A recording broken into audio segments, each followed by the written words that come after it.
Comment ça va? Comment allez-vous? Bonjour, nous allons commencer, bon après-midi déjà, nous allons commencer avec les informations. La mise à jour, c'est une mise à jour qui va être assez longue. Préparez votre café ou boisson, bon appétit si vous mangez. Nous sommes là pour vous accompagner avec toutes les informations. Je pense cette fois-ci que ce direct va durer plus d'une heure. Alors restez attentifs car il y a énormément d'informations à venir. Un grand salut à Marcella, à Véronique, à Aufest, à la communauté. Aujourd'hui, il y a beaucoup à analyser et à voir avec des images et un peu de tout. Si vous arrivez, mettez un like, partagez, que vous regardiez en direct ou en différé, je vous demande de nous aider avec ça. Si vous partagez, si vous mettez un like, c'est excellent pour la chaîne et pour poursuivre notre travail. Si tu veux nous soutenir, un super chat ou une adhésion sont très appréciés. Passons aux détails. Qu'est-ce qu'on observe sur cette image? Eh bien, écoutez ceci. Alors,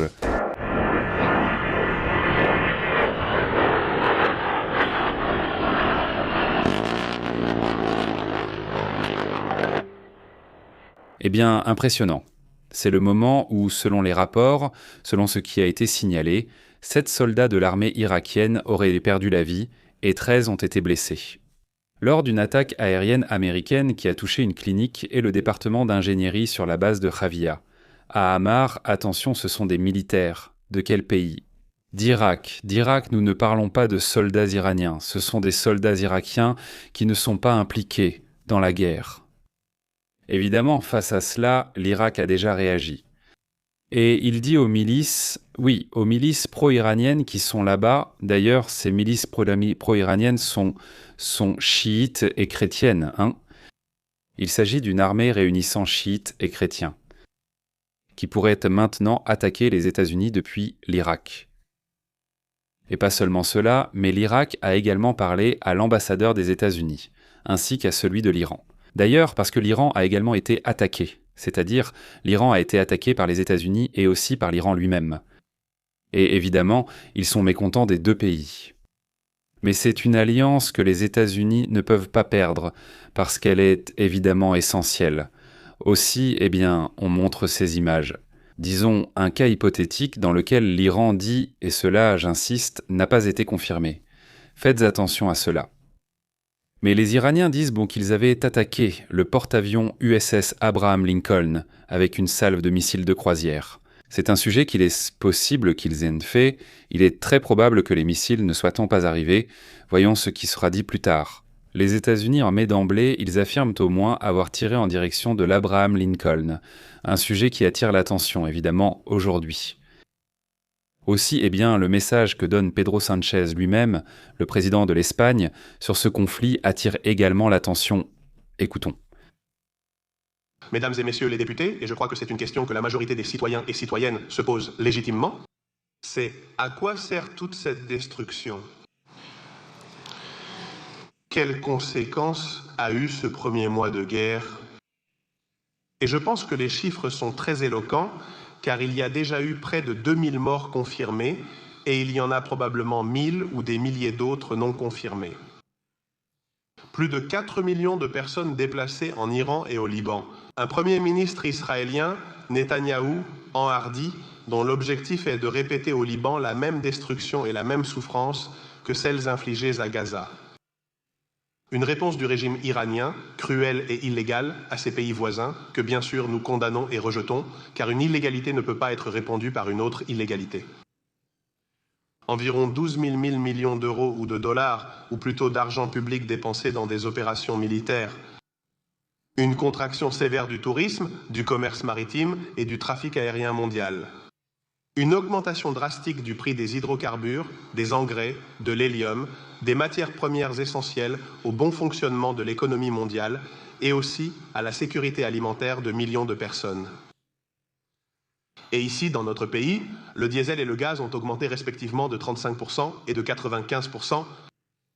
L'IBEX 35, pour ne citer que cet exemple, a enregistré une baisse de 9%, ce qui signifie que les entreprises espagnoles, en seulement un mois de conflit, ont perdu plus de 100 000 millions d'euros en moins d'un mois. Eh bien, les données qu'il donne sur la façon dont ce conflit a affecté l'Espagne sont impressionnantes. Il transmet également un message du porte-parole de la garde révolutionnaire qui dit ce qui suit. Écoutons, qu'est-ce qu'il dit ? Bon, on va le voir tout de suite parce qu'il est là. Voyons si on l'a ici quelque part. Voilà, il était là. D'après ce qu'on a pu observer dans ces commentaires faits par le même porte-parole, le voici maintenant, on le met tout de suite et on en parle juste après. Étant donné que toutes les bases américaines dans la région ont été détruites, les commandants et soldats américains ont fui et se sont réfugiés dans des cachettes en dehors des bases. Et nous sommes en train de les chercher. Nous demandons aux habitants des pays de la région de signaler l'emplacement de ces cachettes. Et en même temps... Eh bien, imaginez-vous, c'est-à-dire selon eux, selon ce que dit le porte-parole de la garde révolutionnaire, ils auraient détruit les bases des États-Unis qui se trouvent dans cette région. Ce qui, évidemment, n'a pas été le cas. Même s'il y a eu des attaques, il y a bien eu des attaques qui ont causé des dégâts. Et il est vrai qu'on affirme que au moins certaines des bases ont été évacuées. Dans ce sens, ce que ce personnage dit, c'est essentiellement qu'on lui donne des informations sur l'endroit où se trouveraient ces soldats. C'est une affaire qui montrerait ce que je vous ai déjà dit, il ne cherche pas à négocier, au contraire, il viserait plutôt à ce que le conflit s'étende. Et regardez, cela prend plusieurs tournures très importantes. Par exemple, écoutez ce que dit ce personnage. C'est un Irakien. Une autorité irakienne, écoutez bien ce que dit l'Irak. Ce n'était pas l'Irak, ce n'est pas l'Irak, ce n'est pas... Los ataques militares llevados a cabo. C'est l'Irak. Y las graves violaciones a la soberanía. L'Irak ici. Et l'attaque contre les sièges des organismes de sécurité officiels, le Conseil a décidé ce qui suit. Premièrement, c'est l'Irak. Ce sont les attaques militaires menées par des avions de chasse et des drones qui visent les sièges et les formations de sécurité, des officiers de l'autorité de mobilisation populaire et d'autres formations de nos forces armées, utilisant tous les moyens possibles, conformément au principe du droit de réponse et de la légitime défense. Attention à ce sujet, c'est très important. Ce que dit ce personnage est crucial, parce que, regardez, il fait référence au fait qu'ils ont été attaqués. Oui, ce commentaire qu'il fait. Les forces armées irakiennes, c'est-à-dire l'armée nationale, ont une armée de terre, de l'air, de la marine, et les forces de mobilisation populaire ont également été attaquées. C'est une milice chiite chrétienne, c'est très curieux, c'est une milice qui aurait été attaquée, mais il y avait aussi là-bas des militaires de l'Irak même. Le Conseil de sécurité nationale coordonnera la sécurité et la stratégie en autorisant les FBP et les FMP à répondre aux attaques américaines après les récents bombardements. Ou pourrait-il attaquer Israël ou les États-Unis, des avions qui circulent là-bas avec la permission de l'Irak? C'est cela qui attire l'attention. Autrement dit, une alliance est tombée, fondamentalement, qu'est-ce que c'est ? Vers où se dirige le conflit? Attention à ce sujet. Passons au point suivant.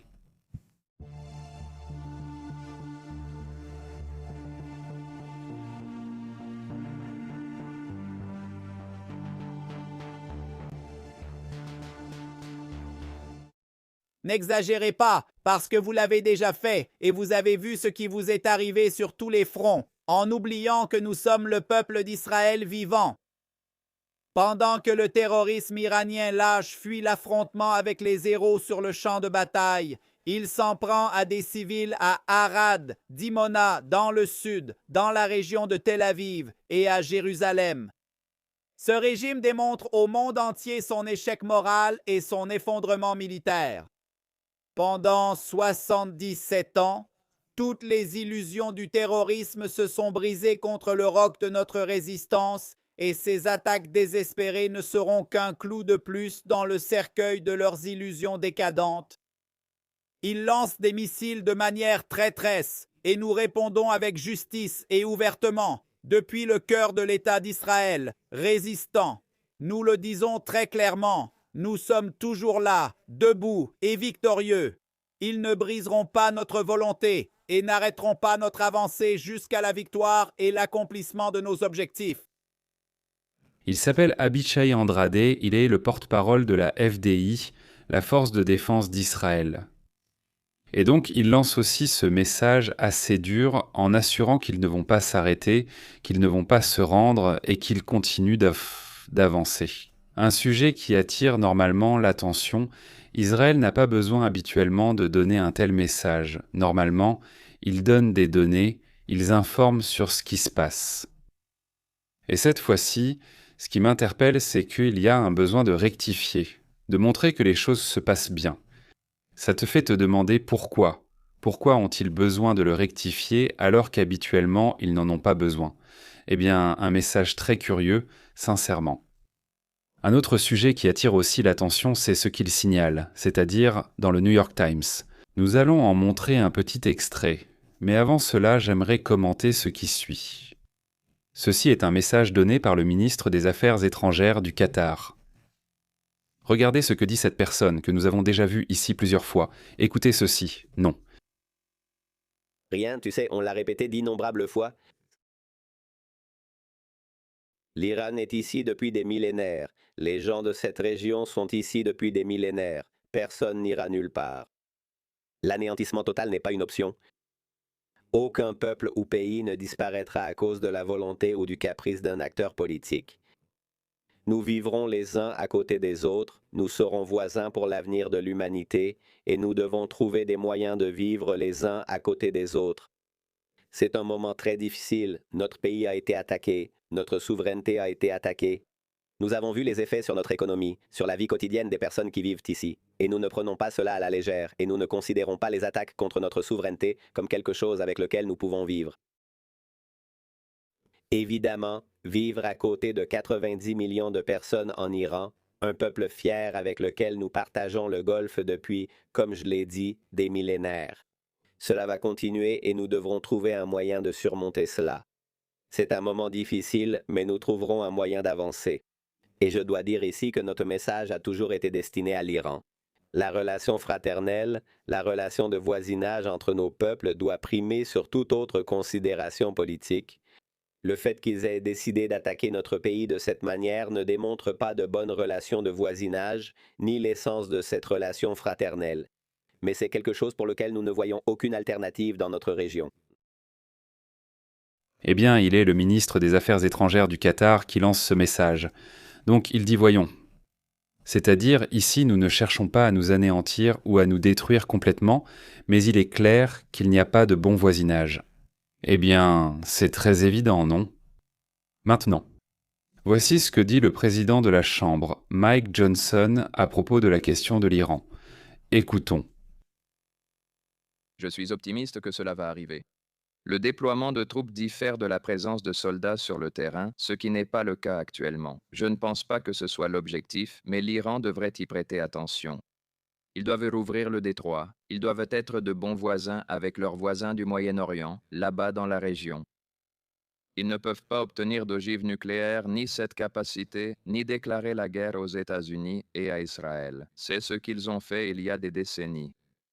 Notre mission sera accomplie, je pense que cela sera résolu dans un court laps de temps, et je sais que c'est l'intention de l'administration et du département de la guerre. Nous possédons la force militaire la plus grande et puissante jamais conçue sur Terre. C'est un pouvoir incroyable, une puissance étonnante que nous avons et que nous avons utilisée pour le bien. Nous l'avons fait ici, ce travail est presque terminé et je pense qu'il sera bientôt achevé. C'est ce qu'affirme Maillezon en lui faisant confiance. Il n'y aurait pas de troupes, ou du moins il n'y en a pas, suggérant qu'il pourrait ne pas y en avoir. Ça aussi, eh bien, ça attire l'attention parce que c'est un message à Trump, c'est-à-dire, lui comme s'il disait aux républicains « Nous allons te soutenir ». Jusqu'à une certaine limite, la limite ce sont les troupes, c'est-à-dire, clairement, là on ne veut pas de troupes. Elles ne seraient pas justifiées, du moins du point de vue de nombreux républicains. Ils l'ont dit ouvertement à plusieurs reprises. Nous verrons ce qui se passera plus tard, mais passons aussi à d'autres sujets. Au fait, il y a un rapport de cet individu, le porte-parole des gardiens de la révolution iranienne, dans lequel Ibrahim Sofagari est ce personnage. Segura, il rejette les 15 points proposés par Trump ou la Maison-Blanche. Ils en rejettent 14, où, en gros, il n'y a aucune possibilité de négociation dans ce sens. Aussi.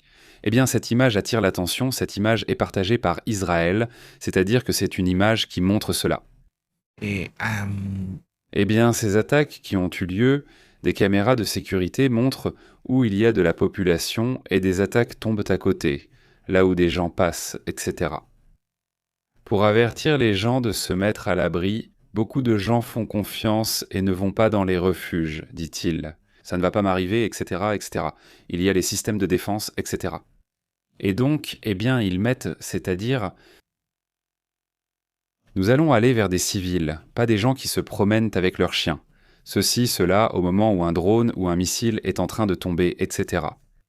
Il dit « Le commandement du front intérieur israélien a diffusé une vidéo montrant les impacts de plusieurs explosions avec des débris volants et même un véhicule projeté dans les airs. Pour souligner l'importance de se réfugier dans les zones protégées au moment de l'alerte. Voilà. Un autre sujet qui attire également l'attention en ces temps de conflit. Au final, un autre point qui retient aussi l'attention, c'est cette image. Allons-nous écouter cela, ça...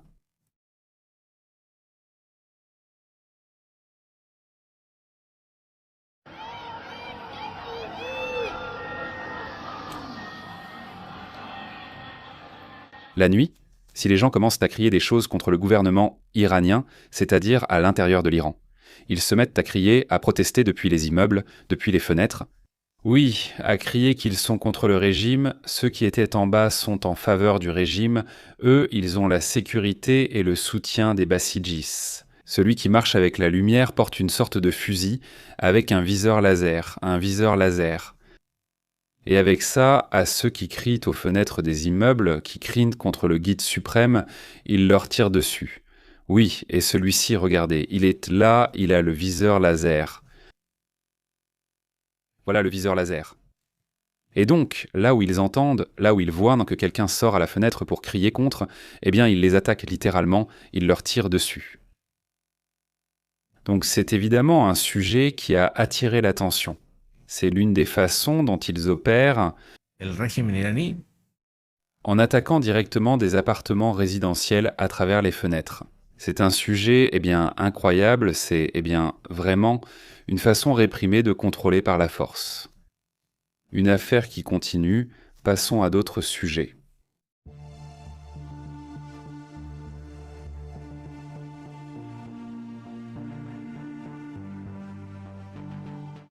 Cette image qui a été publiée, elle est de Mario Neval, montre une supposée image où l'on verrait une attaque proche, un missile iranien qui serait en train d'impacter près de la centrale nucléaire de Dimona. Oui. En même temps que l'on voit, que l'on observe ceci. Cette vidéo qui serait censée montrer l'attaque qui a été tentée contre Dimona, contre cette centrale nucléaire israélienne. En même temps, les Russes ont dénoncé qu'il y a une attaque, ou qu'il y a eu une tentative d'attaque à nouveau contre une centrale nucléaire située en Iran, dans le sud de l'Iran. Nous en avions déjà parlé ici, la centrale nucléaire de Bushehr. Voyons aussi ce que dit l'OEA. Passons aussi à la carte, mais pas celle de la centrale nucléaire de Bushehr, évoquée hier, située à l'extrême sud. Et maintenant, White dit déjà à la population qu'elle doit faire quoi? Au cas où il y aurait une attaque, en essayant évidemment de ne pas, d'effrayer la population, évidemment. Mais en disant cela, qu'est-ce qu'il y a avec la centrale de Bushehr, où travaillant les Russes, ou bien où la Russie fournit une assistance technique? En fait, ce sont les Russes qui ont construit cette centrale nucléaire en Iran. Si on prend un peu de recul, cette centrale de Bushehr, et tout de suite on va parler de ce que les Russes ont averti dans cette zone.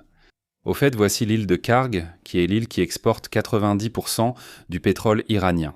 Oui, elle aurait aussi été attaquée récemment, et on pense qu'elle va être prise par des troupes.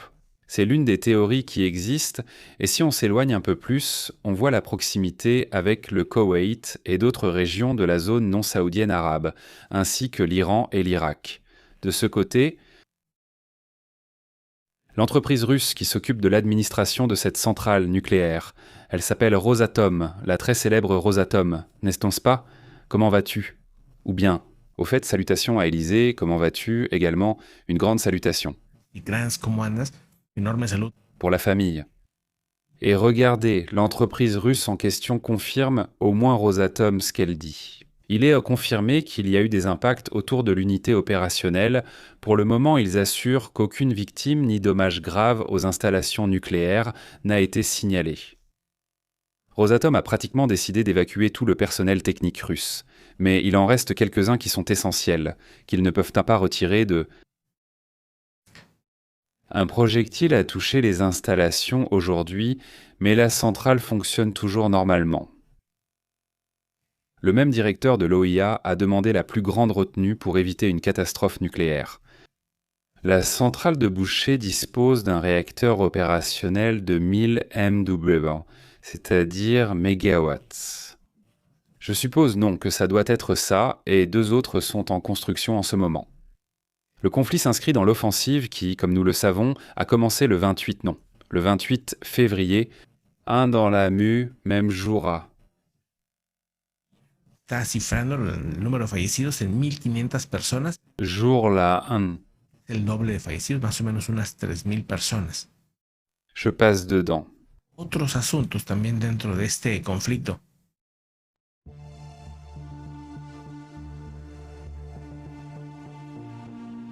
Il y a un instant, je vous présentais le rapport sur la façon dont l'Irak autorise les milices à attaquer, des milices pro-iraniennes qui auraient l'autorité d'attaquer des avions des États-Unis ou d'Israël. La décision a été prise selon ce qu'ils disent, et nous l'avons vu il y a un instant sur cette image qui, honnêtement, a surpris tout le monde, l'image de ce monsieur. Quels détails connaît-on jusqu'à présent, en dehors de ce que nous avons déjà vu et de ce que dit cette personne? Il ne dit-il pas que la décision a déjà été prise par le Conseil de sécurité nationale après les bombardements qui ont fait au moins 15 combattants morts et 30 blessés? Une image que nous avons vue au début montre un avion américain qui serait, soi-disant, l'un des avions utilisés pour attaquer. Précisément les 25 et 24 aujourd'hui et hier, on a tiré sur des Irakiens dans cette zone, des Irakiens qui, selon l'Iran, ne sont pas impliqués dans le conflit. L'armée irakienne a attribué les bombardements aux États-Unis et à Israël, selon les rapports. Cela porte la tension à son maximum dans la relation entre les États-Unis et l'Irak, pays voisin de l'Iran. Cependant, l'Iran a ensuite admis que l'une des attaques venait de lui, c'est-à-dire qu'une attaque venait des États-Unis et une autre de l'Iran, contre les mêmes personnes, le même groupe. C'est pourquoi aujourd'hui, il est signalé qu'ils ont parlé aux 2 ambassadeurs, c'est-à-dire le gouvernement de l'Irak parle à l'ambassadeur d'Iran pour les réprimander et à l'ambassadeur des États-Unis pour les réprimander. Il leur dit qu'ils peuvent agir contre les Iraniens, les États-Unis et Israël. Alors, que se passe-t-il maintenant? Il se trouve qu'en fait, l'Iran, qui est au centre de tout, va attaquer dans toutes les directions. C'est ça, non? Eux, en tant qu'armée, ne veulent évidemment pas s'impliquer dans le conflit, mais si ces milices leur donnent la permission, pour ainsi dire, l'Irak convoque les 2 ambassadeurs pour remettre les protestations diplomatiques officielles. De plus, Bagdad présente une plainte auprès du Conseil de sécurité de l'ONU, car il affirme qu'il y a des violations de la souveraineté de la part des 2 parties. Eh bien, ces choses-là sont vraiment inhabituelles, sincèrement.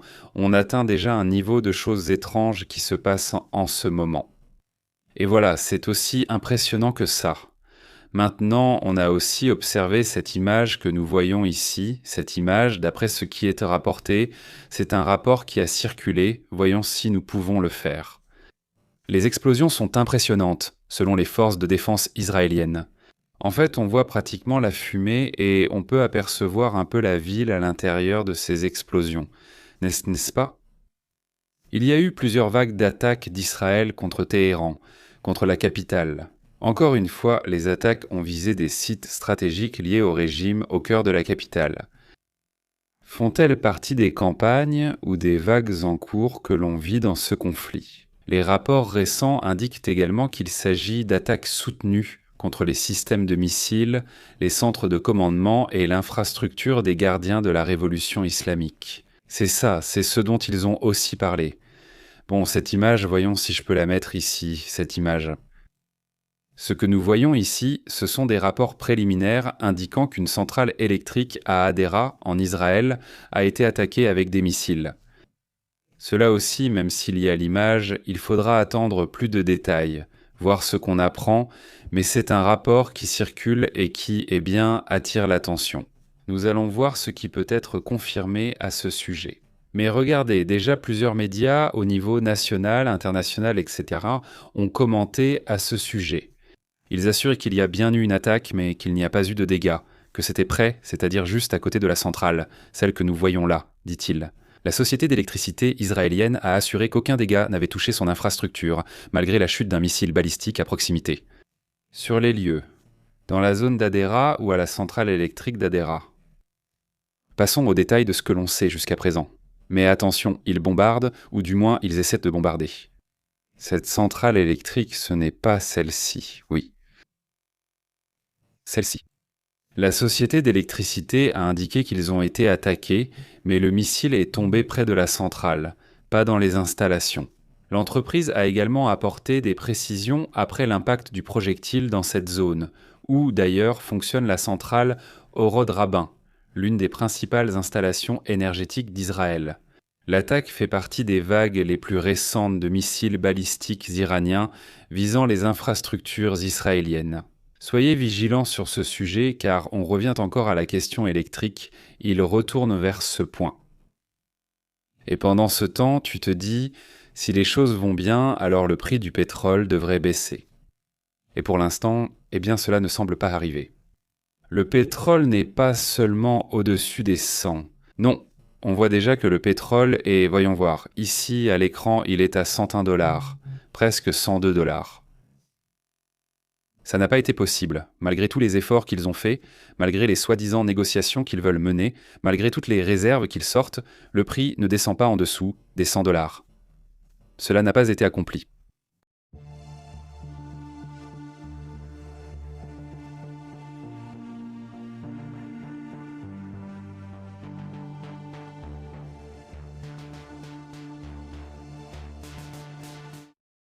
Il y a déjà une mise à jour de Raphaël Grossi, qui est le responsable, comme vous le savez, de l'Agence internationale de l'énergie atomique, l'AIEA, c'est-à-dire une organisation de l'ONU. Et ils disent, eh bien, qu'ils donnent une information que, en théorie, Antonio Guterres devrait annoncer. Est-ce que quelqu'un se souvient de qui est Antonio Guterres? Parce que vous vous souvenez, il s'en souviendra, pour commencer, Antonio Guterres se souviendra qu'il est le secrétaire général de l'ONU. Pendant ces presque mois de guerre, quelqu'un sait-il où il est? Quelqu'un a-t-il vu des déclarations qu'il aurait faites? Honnêtement, il a fait des déclarations, même l'OMS en a fait. Je veux dire, il envoie ses porte-paroles, je ne dis pas qu'il ne les envoie pas, et il publie quelques tweets par-ci par-là, non, sur des sujets très graves. C'est pour qu'il démissionne, merci, c'est-à-dire, lui, Antonio Guterres, pour tant d'indignité, s'il lui en reste, il devrait démissionner. Non, je ne dis pas qu'il a de mauvaises intentions, j'ignore simplement ses intentions. Mais sincèrement, si déjà l'ONU est faible en soi, eh bien lui-même, je sens qu'il l'a encore plus affaibli. Et je dis ça parce que quand il était nécessaire que ce directeur de l'OMS apparaisse, eh bien, il apparaissait. Il pouvait être mal vu, il pouvait être bien vu, ça c'est une question de chacun, mais au moins il était là tous les jours, partout, même dans la soupe, non? Littéralement, tu es en train de manger et il est dans la soupe, et le directeur de l'OMS apparaissait là pendant la pandémie. Mais c'est son travail, je veux dire, ce serait bizarre qu'il n'apparaisse pas, non? Raphaël Grossi apparaît aussi partout. Dès qu'il y a un sujet nucléaire, il est là, il apparaît, il apparaît, il apparaît, il apparaît. Mais Antonio Guterres devrait être là tous les jours, apparaissant publiquement et, au minimum, donnant l'impression que l'ONU existe, qu'elle n'a pas disparu. Eh bien, qu'est-ce qu'il dit? Cela montre le vide de pouvoir à l'ONU, car c'est Raphaël Grossi qui annonce des négociations entre les États-Unis et l'Iran ce week-end. Ce n'est pas à lui de le faire. Pourquoi devrait-il prévenir? Autrement dit, on ne devrait pas l'apprendre de lui, mais de lui-même. Antonio Guterres, n'est-ce pas? Eh bien, c'est grâce à Raphaël Grossi qu'on a été prévenu. Il a confirmé que les États-Unis et l'Iran vont se réunir ce week-end à Islamabad, au Pakistan. De nombreuses rumeurs disaient que c'était un mensonge, pas vrai, ou que cela se ferait directement ou indirectement. Les États-Unis seront là et l'Iran sera là. Au Pakistan, ce week-end, ils vont se rencontrer. Maintenant, qu'est-ce qu'ils vont négocier ? Honnêtement, je ne le crois pas. Il y a déjà des rapports indiquant qu'il y a beaucoup de confiance sur ce sujet. Le plan inclut un allègement des sanctions de la part des États-Unis, une opération nucléaire civile, des limites au programme de missiles et la sécurité dans le détroit d'Ormuz. Ce sont essentiellement 15 points dont nous avons déjà parlé, que vous verrez dans les 14 points sur les 15.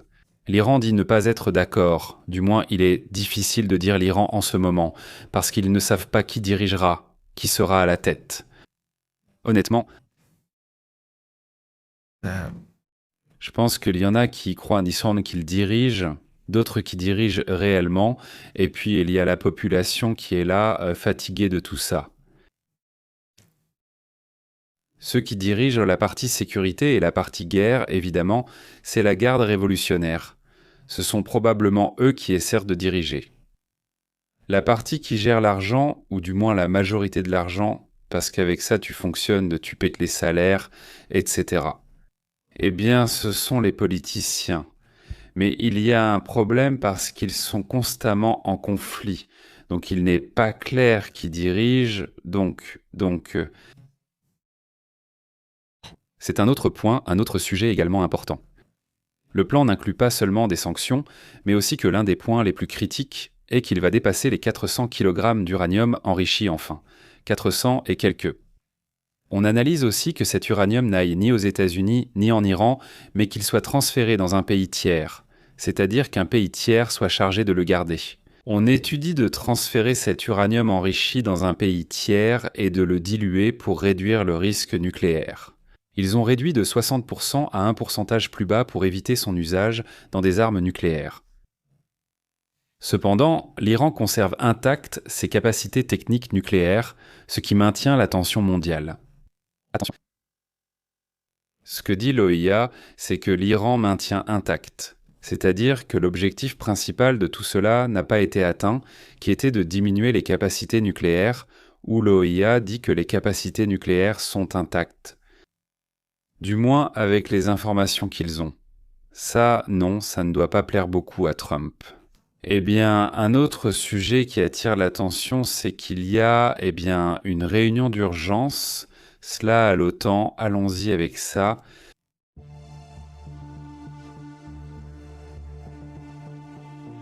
Il y a eu plusieurs incidents ces dernières heures dans des pays de l'OTAN. Si nous nous dirigeons vers cette région, il faut rappeler que les pays baltes ont été avec ces pays qui sont tout proches de la Russie, pas forcément juste au bord de la mer Baltique. Donc ces pays ont eu plusieurs problèmes, pas entre eux, mais par exemple l'Estonie et la Lettonie ont vécu une sorte d'attaque avec des drones russes. Ils ont été touchés par des drones qui sont entrés sur leur territoire depuis la Russie pendant la nuit. En Lettonie, un drone étranger a traversé l'espace aérien et une explosion a été entendue près de Kraslava, près de la frontière entre la Russie et la Biélorussie. Par la suite, les autorités ont également trouvé des débris de drones dans une autre zone en Lettonie. En Estonie, un autre drone a percuté une cheminée d'une centrale électrique, c'est-à-dire pour toucher une centrale électrique. Ce n'est pas un hasard, ce n'est pas comme s'il y en avait. C'est comme l'autre jour où un drone s'est échappé vers l'Ukraine. Et ils ont dit non, il s'est échappé, il est tombé là-bas, près d'un lac gelé, et il ne s'est absolument rien passé. Non, ce drone de la Russie vers la Lettonie tombe exactement dans une cheminée d'une centrale électrique. Ce n'est pas... Enfin, c'est trop de coïncidence qu'il arrive là-bas. Les autorités ont aussi découvert des débris d'un autre drone en Lettonie. En Estonie, c'était dans une centrale électrique. Les autorités estoniennes ont déclaré que le drone semblait apparemment se diriger vers un autre endroit. Mais les enquêteurs, l'enquête est toujours en cours, parce qu'ils assurent que c'est trop de coïncidence qu'il ait frappé cette centrale. Le conflit ayant empiré, l'OTAN a organisé une réunion d'urgence pour décider des mesures à prendre sur la question des drones. Donc soit nous voyons que ceci est un test pour voir comment réagit l'OTAN, non?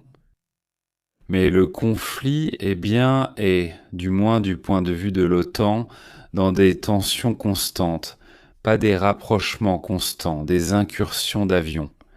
Dans toute cette partie du golfe de Finlande, cette zone où soudainement ces îles, au moins certaines d'entre elles, appartiennent soit à l'Estonie, soit à la Finlande, n'est-ce pas? Et soudain, les avions russes survolent les îles, évidemment, déclenchant les alertes au maximum dans toutes ces zones. Non, passons donc à d'autres sujets également importants.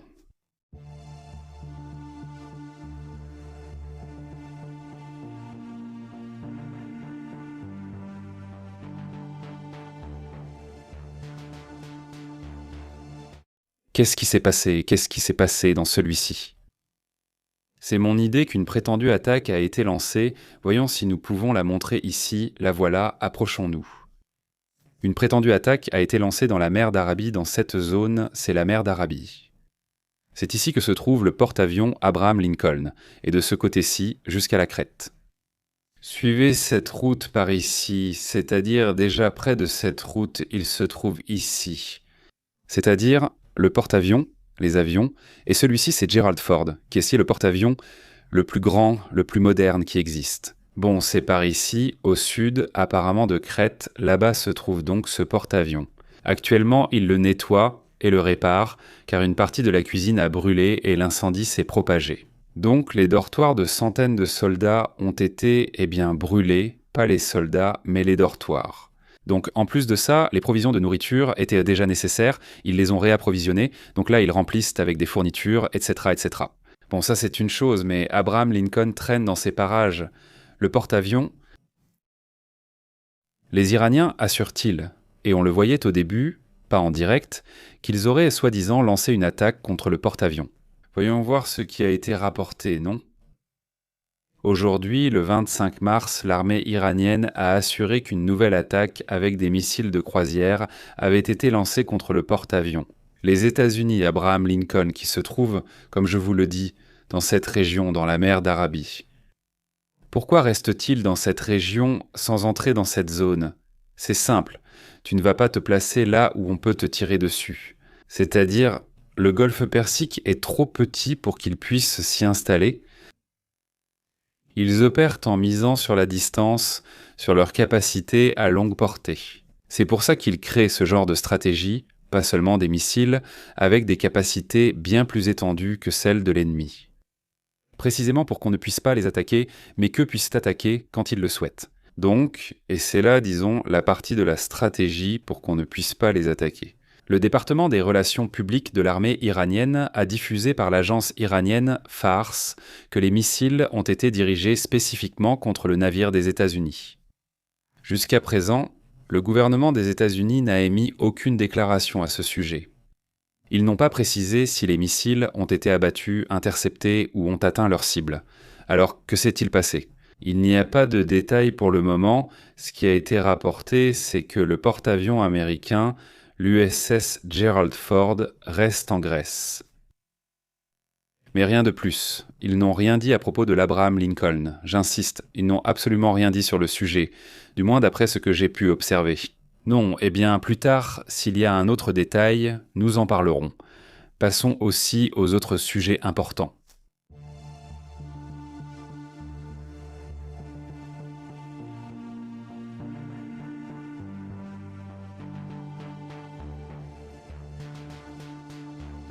Il y a un rapport, c'est un sujet concernant l'Iran, mais lié à quelque chose que la Chine a fait récemment, qui est, d'informer sur l'évolution de la situation, d'informer sur le sujet à travers leurs satellites.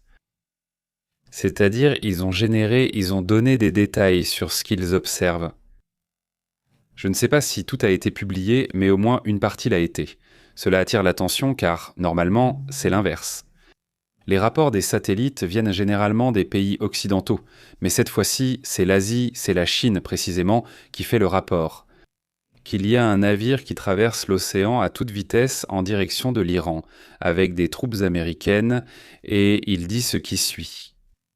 Les images satellites publiées par la Chine révèlent que le navire de guerre USS Tripoli se dirige à toute vitesse vers le Moyen-Orient. Le navire a déjà été vu à la base militaire de Diego Garcia dans l'océan, a-t-il précisé. Une base que vous connaissez déjà? Non, vous savez déjà où elle se trouve. C'est dans cette zone du monde qu'on observe, il y a une... Ici, c'est un peu plus bas. Cette zone, on va s'arrêter ici. D'ici, on a détecté que le navire se dirige vers l'Iran. Le USS Tripoli, évoqué il y a quelques jours, part avec des troupes selon les États-Unis, mais sa destination reste inconnue. On sait déjà où il se trouve dans l'océan Indien, en direction de la mer d'Arabie. Oui, le USS Tripoli est un navire amphibie qui transporte 2000 marines. Il transporte des avions F-35B augmentant la puissance militaire américaine dans la région de manière assez impressionnante. Les analystes indiquent que l'arrêt à Diego Garcia a servi à se réapprovisionner avant d'entrer dans la zone de combat. Un autre navire est également le USS San Diego, qui se dirige aussi vers le Moyen-Orient. Un autre encore, celui-ci transporterait environ 1000 soldats supplémentaires, 1000 marines de la 82e division aéroportée. Ce déploiement vise donc aussi à avoir ou à générer une plus grande présence de Marines dans cette zone. Ce sont maintenant des navires amphibies, ce sont des bateaux qui peuvent s'approcher de la côte et débarquer les troupes. Dans une idée d'invasion, il y a deux théories. L'une selon laquelle ils envahiraient que par les airs avec des parachutistes et prendraient l'île de Kar, ou qu'ils iraient sur une côte du détroit d'Ormuz. Dès lors, ils entrent sur la terre ferme et agissent avec des troupes à l'intérieur. C'est essentiellement la théorie. Et en fait, aussi bien les experts militaires, aux États-Unis qu'en Europe, ainsi que les Iraniens eux-mêmes, pensent que cela va se produire, donc il est probable qu'il se passe autre chose. Ils ne savent pas si tout le monde pense à quelle serait la surprise, et il ne serait pas très étrange que quelque chose comme ça se produise. Ce sera plutôt quelque chose de différent auquel nous ne pensons pas pour l'instant, c'est probablement ce que je devrais faire maintenant. L'Iran continue de nier qu'il y ait des négociations directes ou indirectes, ils disent mais qu'il n'y a absolument rien, ni direct, ni indirect, ni d'aucune sorte. Je ne souhaite pas commenter certains détails afin que nous puissions aborder d'autres questions liées à ce conflit et à d'autres sujets. L'Iran a nié officiellement toute négociation directe ou indirecte. L'ambassadeur iranien au Pakistan, Reza Amini Moghadam, a affirmé que Téhéran avait appris l'existence de ces prétendues négociations. Il a découvert par les médias ce que j'ignorais aussi. À quel moment négocions-nous, alors que nous l'ignorions nous-mêmes? Cela contredit directement ce qu'a mentionné le président Trump. Il a même mentionné que, soi-disant, Steve Witkoff, Jared Kushner, Jerry Vance et Marco Rubio participaient aux négociations. Quand ils ont mentionné tous ces noms, tout le monde est resté bouche bée ici. Tout cela participe aux négociations? Veulent-ils participer à la négociation? C'était étrange, il n'a fait qu'énumérer des noms. Et ce n'était pas très clair à quoi il faisait référence avec ces négociations. C'est-à-dire ici, qu'est-ce qu'ils sont en train de négocier, soi-disant. Les 15 points qu'ils ont mentionnés, ça oui, les 15 points ont été rendus publics, c'est pour ça que les Iraniens connaissent peu les 5, les 15 points parce ces 15 points, ils sont publics. Passons à d'autres sujets également importants.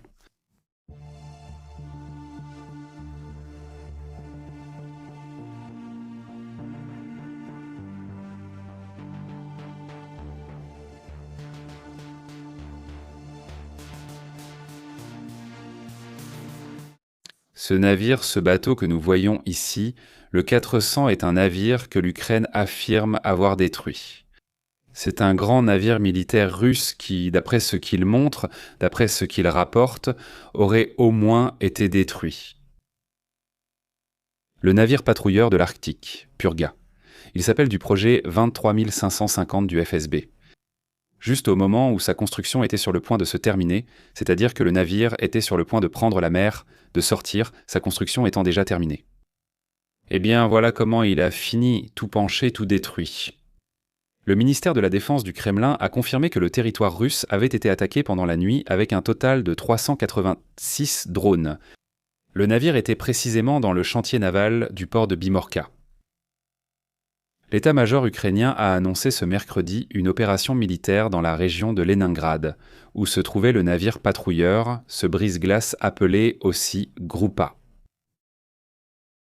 Le service fédéral de sécurité de Russie, le renseignement, a assuré que ces navires peuvent avoir des fonctions civiles, comme militaires. Les autorités ukrainiennes n'ont pas précisé comment l'attaque a été planifiée, montrant seulement que tout était resté incliné. Il y aurait eu au total 386 drones, mais seulement 56 ont été dirigés contre la région de Leningrad. Les autres ont été envoyés à différents endroits. Donc nous voyons un niveau d'opération et une capacité de lancement de drones de la part de l'Ukraine vers la Russie de plus en plus impressionnant.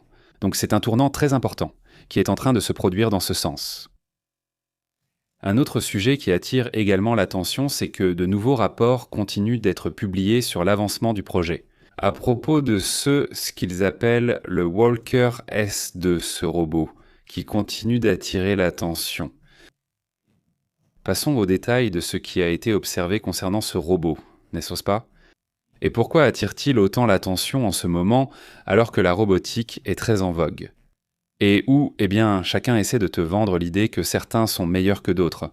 Regardez, c'est celui-ci, nous l'avions déjà vu. Pourquoi? Parce que c'est intéressant, parce qu'il travaille sans arrêt, c'est-à-dire qu'il ne se repose jamais. Il change la batterie là, ou bien le même robot enlève l'ancienne batterie, en prend une autre. Ou ils ont une batterie interne supplémentaire qui permet de faire ce changement et elle se recharge automatiquement. Ils ne sont pas très rapides, comme vous pouvez le voir. Là, il est en train de changer la batterie et il peut donc continuer à travailler pratiquement 24 heures. La condition dont je vous parle élimine donc les barrières de la robotique. En ce qui concerne les charges, le robot est capable de rester actif en continu et de décider de ses processus énergétiques sans nécessiter l'intervention d'un technicien ou d'un utilisateur. L'autonomie énergétique du Walker S2 élimine ce besoin technique. Et, cela fait partie de ce qui a été présenté aujourd'hui. Toujours en parlant de robots, il y a une image qui a surpris aujourd'hui, c'est le fait de voir la première dame des États-Unis, Melania Trump. En ce moment, avec la participation d'un robot, là nous le voyons, oui, c'est le premier humanoïde fabriqué aux États-Unis. 100%, non, ils disent, c'est ce qui est mis en avant aujourd'hui. Et donc là, c'est un moment où il est, si je ne me trompe pas, avec la première dame de France. Il me semble que c'est elle qui est là. Si. Elle apparaît à ce moment-là. Voilà, et voilà Melania Trump qui va saluer l'épouse de Macron, qui est à sa droite et on le voit. Non, bon, écoutons le moment où ce robot a commencé à parler. Merci, vous, Première Dame Melania Trump, de m'avoir invité à la Maison-Blanche. C'est un honneur d'être à la réunion inaugurale de la Coalition mondiale Fostering the Future Together. Je suis Figure 3, un humanoïde construit aux États-Unis d'Amérique. Je suis fière de participer à ce mouvement qui autonomise les enfants par la technologie et l'éducation. Welcome. Bienvenue, bienvenideuse, je suis bienvenue. Il a déjà commencé à dire « bienvenue » dans plusieurs langues, en espagnol, en arabe, en français, en portugais et dans plein d'autres langues, en japonais aussi. Cela fait aussi partie de ce qui a été observé. Aujourd'hui, c'est ce qui est en train d'être supposé en ce moment aux États-Unis. Je ne sais pas ce que vous en pensez, car on a déjà vu beaucoup de robotique d'autres pays. Je sens que ce n'était peut-être pas le bon moment pour se vanter, je pense non, ne copiez pas. Alors, regarde, la première chose à laquelle j'ai pensé en voyant ça, j'ai dit « Regarde, il marche comme Biden, c'est-à-dire il est comme ça, très raide, le robot. » Je veux que vous voyiez ses progrès en lisant les commentaires. Comment il marche, vous voyez comment Biden marchait, il n'allait pas comme ça, pas comme celui-ci. Ou alors dans les premiers commentaires, ils disent déjà ça, regarde, il marche comme Biden. C'est-à-dire, il y a une comparaison, n'est-ce pas? Parce qu'en ce moment, tu as trop de comparaisons avec des robots. Même là-bas, aux États-Unis, je ne sais pas pourquoi ils ont choisi ce robot. On a vu des robots bien plus agiles. Mais bon, pour une raison quelconque, ils ont choisi ce robot. Et voilà. Ils ne se vendent pas du premier robot, ils disent entièrement fabriqué aux États-Unis. Bon, passons à d'autres sujets également importants. On a déjà le rapport du 26e jour de guerre. En ce qui concerne le lancement de missiles, ici, de temps en temps, nous mettons à jour comment a commencé le lancement de missiles de l'Iran. Bon, voici le graphique et voyons si nous pouvons l'observer. Le voilà, regarde tout simplement. Ça, c'est le jour 1 350 missiles, jour 275. C'est l'Iran qui tire vers Israël ou vers des pays du Moyen-Orient. Oui, c'est le nombre de missiles signalés par jour. Vous voyez comment ça diminue, mais à un moment donné, ça se stabilise. Oui, c'est autour de 40-50 de 20 à 40. On ne va pas dire qu'il n'y a pas des jours où c'est moins, mais il y a des jours où ça dépasse les 40. Donc, en moyenne, c'est à peu près 25-30 missiles, je ne sais pas, par jour. Ça s'est maintenu à ce niveau, ça n'a pas diminué. Sérieusement pour les Iraniens, n'est-ce pas ? Et en ce qui concerne les drones, c'est une toute autre histoire. Ça a commencé très intensément, mais les drones ne restent pas au-dessus de 50. En fait, regardez, ces derniers jours, ils restent au-dessus de 100. En fait, on est plutôt autour de 200 drones par jour. C'est quoi un drone ? Ils vont souvent en groupe ? Alors, c'est ça le problème. Soudainement, ce sont des drones qui arrivent de très loin, à 1000, 2000 km même. Mais en même temps, s'il en arrive 2 ou 3, ils les détruisent. Mais s'il y a 20 ou 30 drones, certains finissent par causer des dégâts. Et c'est ça le problème. Donc il en a fait une grande quantité, il n'est pas là jusqu'au 25. Le 26, c'est déjà une estimation. C'est pour ça qu'il est écrit « estimation ». Il n'y a pas encore d'estimation de combien ce sera. Mais bon, le point est que ça reste quand même pas mal admissible, d'après ce qu'on peut voir là sur ce graphique. Nous sommes en train de l'observer là. Bon, voilà, c'est comme ça, c'est le sujet, passons à d'autres affaires, également importantes.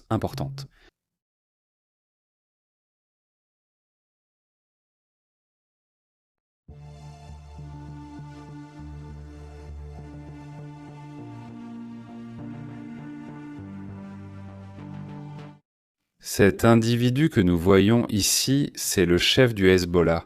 Et il a, disent-ils, dénoncé qu'il y a des plans, selon eux, pour créer un Israël plus grand, c'est-à-dire étendre Israël. Selon ce que dit l'argument, c'est parce qu'Israël, hier et avant-hier, a rapporté qu'ils ont l'intention de le faire. Oui, Israël prévoit d'entrer avec plus de monde, parce qu'en ce moment, il y a déjà des gens dans cette zone, à la frontière entre le Liban et Israël. Donc l'idée serait d'avancer jusqu'à un certain point, jusqu'à la rivière Litanie, et de contrôler toute cette zone comme une sorte de ceinture de sécurité. Cela, du moins pour le chef du groupe chilien, Ibanez Hezbollah, un groupe considéré comme très radical. Naïm Kassim a dénoncé que l'on cherche ou que l'on tente de créer ce qu'il a appelé un grand Israël qui inclurait des territoires du Liban. Et il a estimé que son mouvement n'a d'autre choix que de s'opposer à ses plans, ou bien de livrer sa terre à l'ennemi, dit-il. Ce n'est plus un secret qu'il existe le dangereux projet israélo-américain, le Grand Israël, qui repose sur l'occupation et l'expansion. Depuis le fleuve Euphrate jusqu'au Nil, en incluant le Liban, dénonce le secrétaire général du Hezbollah dans un communiqué. Il est devenu évident que nous avons 2 options. Nous rendre ou renoncer à notre terre, notre dignité, notre souveraineté et l'avenir des prochaines générations, ou bien l'inévitable confrontation et résistance contre l'occupation, pour empêcher d'atteindre l'objectif, selon ce que dit ce personnage. Eh bien, cela fait partie, disons, de ce que l'on observe dans les réactions qu'il y a eu face à ces commentaires. Que faisait-il hier ? Le même Israël qui disait « Eh bien, ils vont opérer dans ces zones, ils vont avancer dans cette région ». C'est un sujet évidemment aussi important. Passons maintenant à d'autres sujets également intéressants.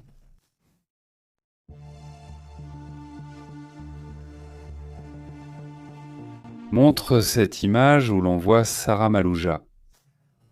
Elle a été officiellement intronisée comme archevêque de Cantorbéry. Elle est la chef de l'Église d'Angleterre et elle devient la première femme à occuper ce poste. En 1400 ans, elle est archevêque de Cantorbéry en tant que chef de l'Église d'Angleterre. Eh bien, c'est évidemment un sujet assez frappant du point de vue de la façon dont un pays ou une religion se forme. Dans ce cas, eh bien, cela attire aussi beaucoup l'attention. Passons à d'autres sujets importants. Mais il se dit que les États-Unis et Israël ont temporairement retiré la carte au président du Parlement iranien, Mohamed Bagher Ghalibaf. Ce personnage qui est ici, lui, vous vous souvenez qu'il l'avait mis comme possiblement celui avec qui ils allaient négocier, avec qui ils allaient pouvoir parler pour négocier des questions liées au conflit. Il retire le ministre des Affaires étrangères iranien, Abbas Al-Ghachi. Ils n'ont pas non plus permis des conversations de haut niveau, selon ce que rapporte le Wall Street Journal. C'est-à-dire, voyons, ils disent. Les États-Unis et Israël retirent temporairement la carte du président du Parlement iranien, Mohamed Ghalibaf, pour permettre des conversations de haut niveau.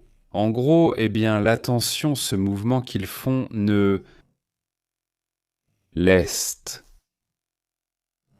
Il y a le chef du Parlement et le ministre des Affaires étrangères. Ce sont comme les deux, hein. Les deux personnages, plutôt comme eux. Ce que je vois, c'est qu'ils les retirent de la liste des cibles. Ils étaient sur la liste de ceux qu'ils allaient éliminer. Maintenant, ils ne vont plus les éliminer en pensant qu'avec eux, ils peuvent discuter, dit-il. Ils les ont retirés de la liste des cibles. Oui, ce qui veut dire en gros qu'ils ne vont pas les tuer, non? Non? Avec ces deux personnages, ils ne vont pas parler. Évidemment, eux aussi étaient sur la liste des cibles. Ils ne disent rien. De plus, UPS est peut-être encore sur la liste, donc c'est ce qui est annoncé, c'est ce qui est dit, ce n'est pas officiel. Parce qu'évidemment, les États-Unis ne vont pas le dire comme ça. C'est exactement ce que dit The Wall Street Journal. Parce qu'ils ont des rapports directs, c'est-à-dire à l'intérieur du gouvernement des États-Unis. Et ce qu'ils disent, c'est que pour l'instant, ils sont déjà exclus. Voilà. Disons qu'ils ne vont pas tirer sur ces deux individus en pensant qu'il est possible de leur parler. Ce n'est pas bon. Quelque chose qui aurait été convenu avec les États-Unis et Israël, non, c'est ce qui a été convenu. Bon, c'est-à-dire, c'est très intéressant évidemment cette affaire. Passons à d'autres sujets importants.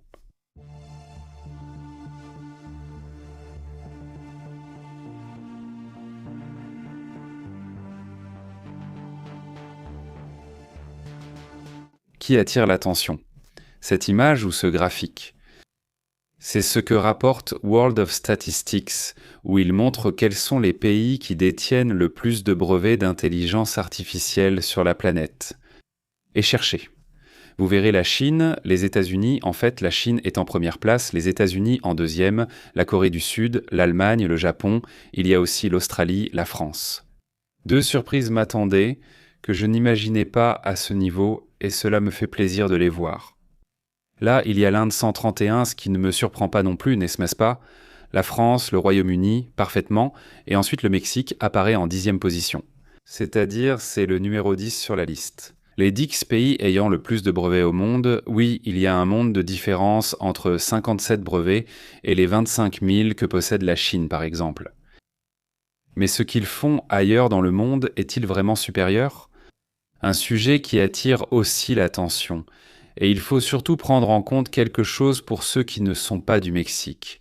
Une grande partie des ingénieurs et des inventeurs sont bien compris. Et ils partent aux États-Unis, c'est-à-dire qu'on les emmène là-bas parce qu'on leur propose de meilleures offres. Donc beaucoup vont travailler là-bas.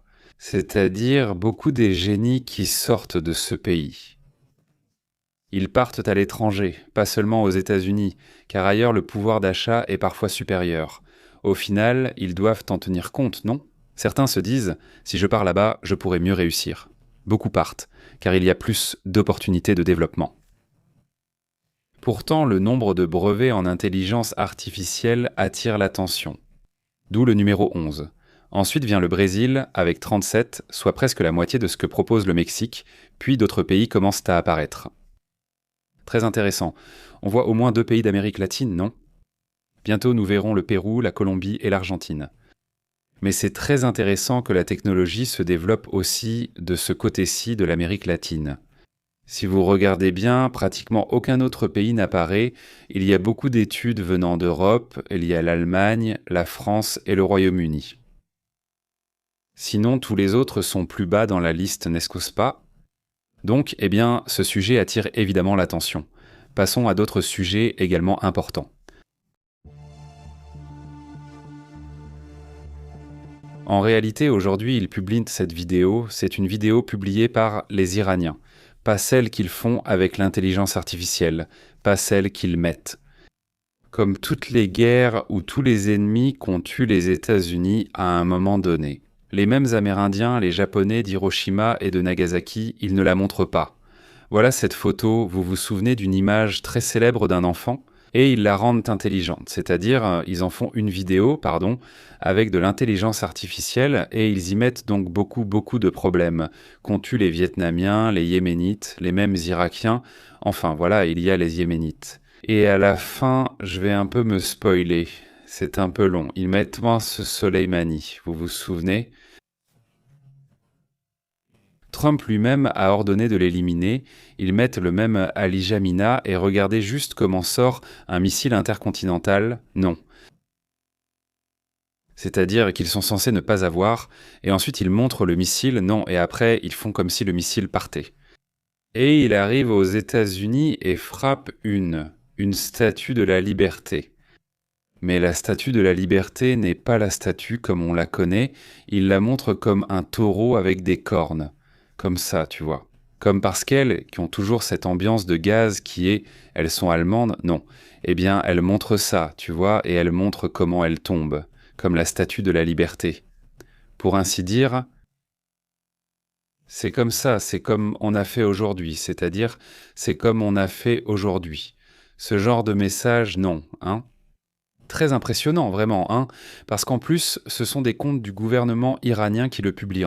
Mais bon, c'est un sujet de conflit et aussi ces aspects-là, ce genre de choses. Tout comme ici, on voit beaucoup de mèmes, là-bas aussi, on voit beaucoup de ce genre de vidéos. Bon, passons aux commentaires. Sinon...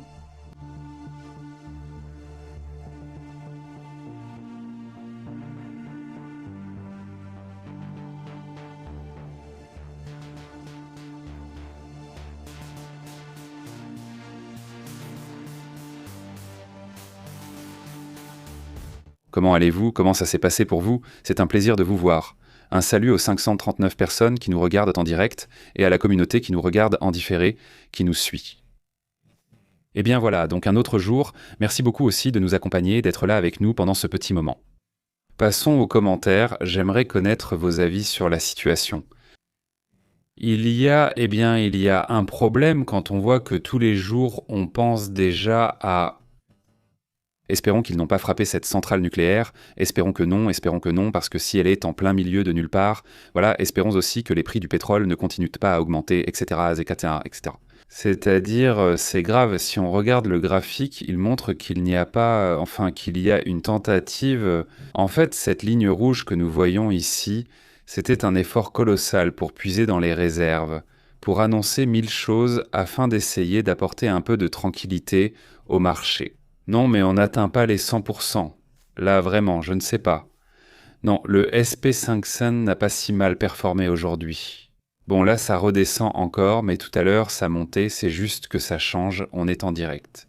Donc tout à l'heure, c'était déjà par ici, c'était dans le vert, maintenant c'est de nouveau dans le rouge, donc non, il n'y a pas de signe positif. Et regardez, là c'est mercredi, mais on n'est pas mercredi, donc, eh bien vendredi, quand ce sera la clôture et que ce sera le premier mois du conflit. On pourra faire une analyse assez complète de quelle est la véritable tendance au-delà des paroles, non. Quelle est la tendance? Quelles choses ont plus d'effet que d'autres? Quand s'y croirait. Hier, vous nous avez suggéré ici dans le chat de parler du sujet environnemental, non? Je pensais que c'était mieux. Il n'y avait pas encore beaucoup d'études à ce sujet, rien du tout. Mais non, il y a pas mal d'informations à ce sujet. De très nombreuses organisations internationales publient tous les incidents environnementaux qui ont eu lieu. Et quels sont leurs effets? À court, moyen et long terme? Et c'est surprenant. Je veux dire, c'est vraiment beaucoup d'effets négatifs, non? Et selon ces analystes, l'effet est donc étendu, non?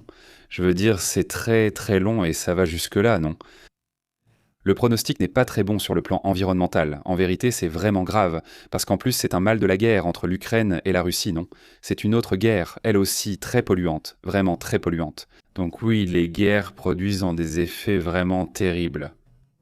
Combien de personnes vont avoir des problèmes de cancer et de respiration en Iran?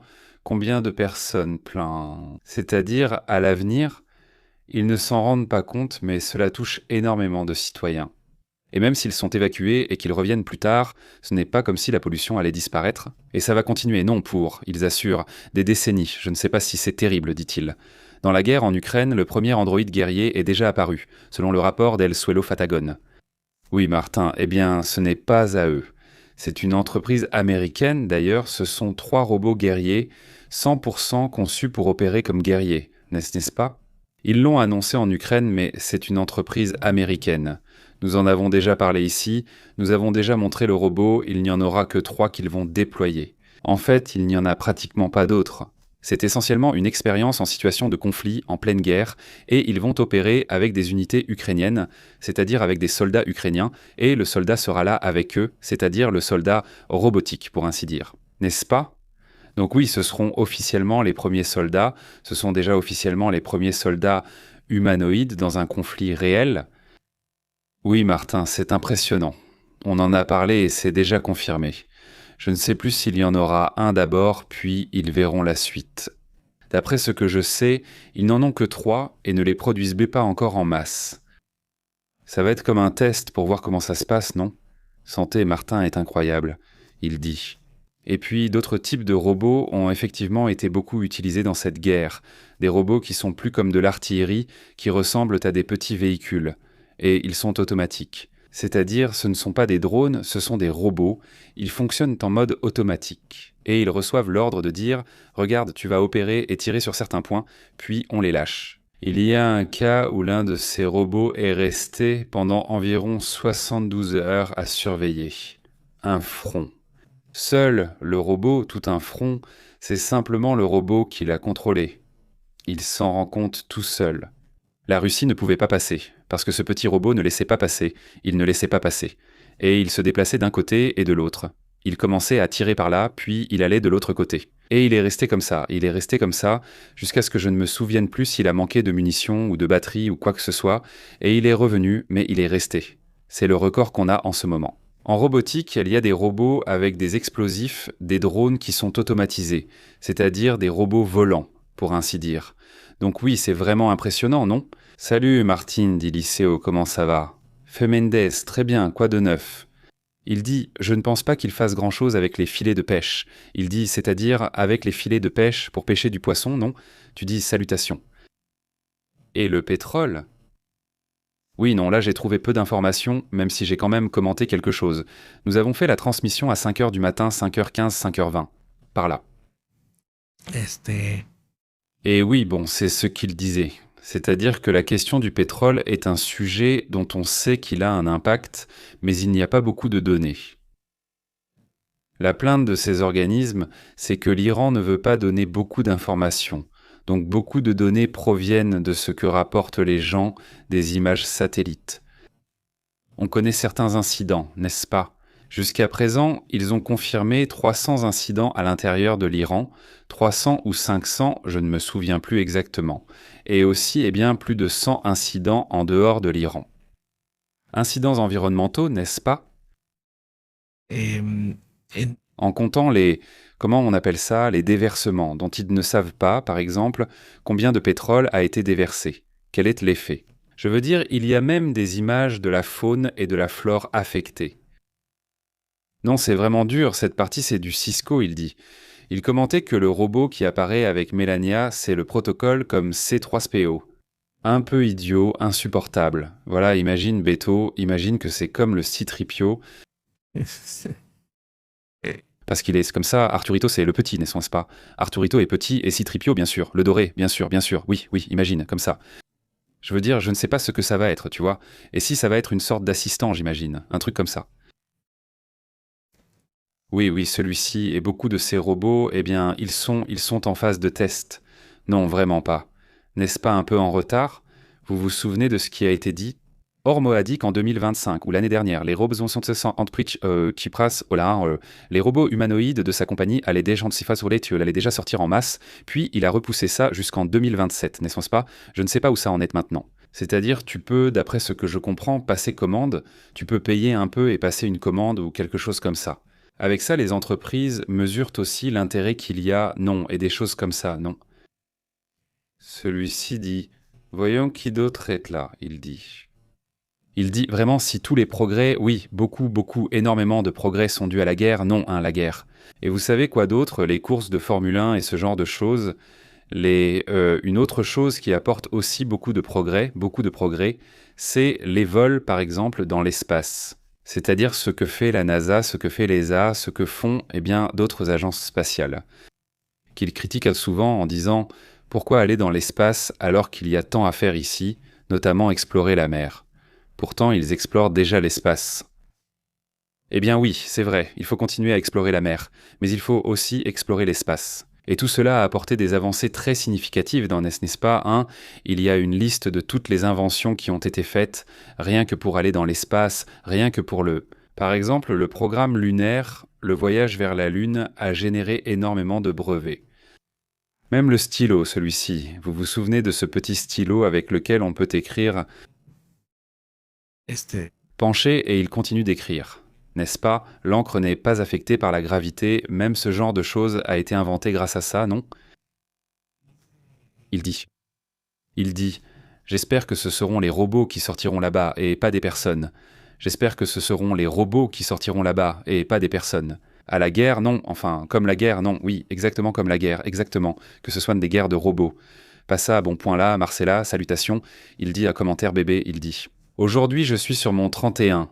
Comme chaque année, et oui, je sais, pareil, toi aussi, au fait, tu fêtes aussi ton anniversaire, là. Là, il est en train de parler avec lui. Au fait, tout à l'heure, je vais l'appeler, mais donc, lui, Agneau était mon petit frère, j'ai 9 ans de plus que lui, j'ai 9 ans d'écart avec mon frère le plus jeune. Et donc, tout à l'heure, je vais l'appeler. Comme c'est en semaine maintenant qu'on est adulte, on ne se voit même plus, n'est-ce pas? Enfin, en tant qu'adulte, et encore moins en semaine. Ça va être plus compliqué, on va voir s'il a envie de faire quelque chose ce week-end, on verra tout à l'heure. Il dit « Salutations OFE et félicitations, une grosse accolade pour toi aussi, évidemment. Joyeux anniversaire. » Et à toute la communauté qui fête en mars, qui fête au printemps, n'est-ce pas? C'est super, non? Quelle belle saison pour un anniversaire. Il dit « Les morts seront-ils aussi des êtres humains? Oui, malheureusement, sûrement oui. Tino, dans le cas d'un conflit, tu ne fais pas référence à ça, n'est-ce pas? Salut Destino, comment ça va? Il dit « Le moteur à réaction, les missiles sont là. » Il dit « Donc eux, oui, imagine-toi, non? Combien de choses, non, n'ont pas été développées à cause des conflits? C'est impressionnant. À cause des conflits et de ce genre de situation, non, énorme. Salut, dit-il. Mercedes, comment vas-tu? Mercedes Garcé? Super, comment ça va? Carlos Rivera, salutations jusqu'au Guatemala aussi. Fabricio, quoi de neuf? Comment vas-tu, Fabricio Mario Falcon? Et salutations. Edilcia, quoi de neuf? Comment tu vas? Écoutez, il y a plusieurs sujets dont je veux parler tout à l'heure. On va sûrement les mettre à jour. Ce sont des sujets à confirmer, donc il faut juste attendre un peu. C'est tout. Mais le marché ferme au moins dans 1 heure ou 2. Donc je ne pense pas qu'il va finir en positif. Je pensais que, oui, vous voyez, quand le direct a commencé, il était en positif. S'il finit encore en négatif, eh bien, tu commences déjà à te rendre compte de comment ça va sûrement finir vendredi. Qu'est-ce que Trump pourrait dire en ce moment, à ce stade, pour calmer les choses? Ou plutôt, est-ce que ça va dans le sens contraire? Ce qu'a dit le ministre des Affaires étrangères, celui du Qatar. Ce qu'a dit ce personnage d'Irak, il ne parlait pas du fait qu'on lui donnait la permission d'attaquer si c'était nécessaire. Tu dis, c'est déjà comme une rupture de la relation ou de l'alliance, où il y en avait une avec l'Irak. Attention, ils sont aussi en mauvais termes avec les Iraniens, donc ce n'est pas comme s'ils prenaient le parti de l'Iran, parce que ce n'est pas le cas non plus. Ils ont des tensions, mais ils sont voisins, non? C'est ça le problème pour eux. Et il y a un groupe important de chiites à l'intérieur. Donc ça aussi, je pense que ça rend les Irakiens nerveux. pas comme les autres pays arabes, non, qui ont ce genre de problème, non. Ils ne veulent pas que ça s'enflamme trop, parce que sinon, il faut faire attention à ce sujet.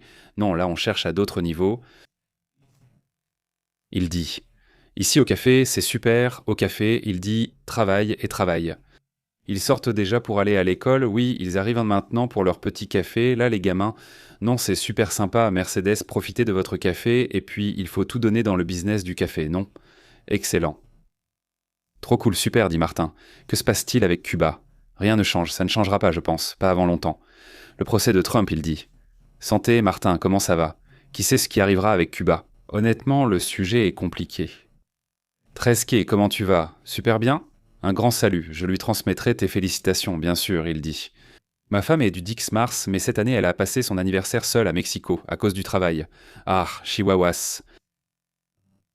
Mais vous la fêtez après, non? Y a pas de souci? Oui, c'est ça le truc des adultes. C'est le truc des adultes, non? Parfois, il nous arrive de ne pas être là ou de ne rien pouvoir faire. Mais c'est encore inhabituel avec les plus petits. Tu sais, c'est comme si tu arrêtais tout, non? Mais bon, celui-ci est là, dit Oscar. Et les gens honnêtes, on les regarde et on les traite avec mépris. On les rabaisse. À la décence, on lui dit « Je ne te connais pas, c'est brutal ». On soutient l'idolâtrie et l'idolâtre cherche le châtiment. Moi ça me plaît, ah, je n'ai pas compris Oscar, mais je te salue. Ah, c'est plus haut, il me dit. Les gens honnêtes, on les regarde et traite avec « Ah, tu dis la même chose, je n'ai pas compris ». Mon ami, salut Oscar, comment vas-tu? Dit Martin. Pauvre Jean, dit-il. À la renaissance d'Alfonsito, il lui est né. Quoi? La santé? Ah, j'ai compris, Martin Marcella, comment vas-tu? Enfin bon, pour la communauté, un énorme salut. Eh bien, on revient tout à l'heure, non? Voyons ce qui se passe d'autre dans le monde. Merci beaucoup de nous avoir accompagnés, donc tout à l'heure, il y aura une autre mise à jour, une énorme accolade. On continue à discuter, à bientôt.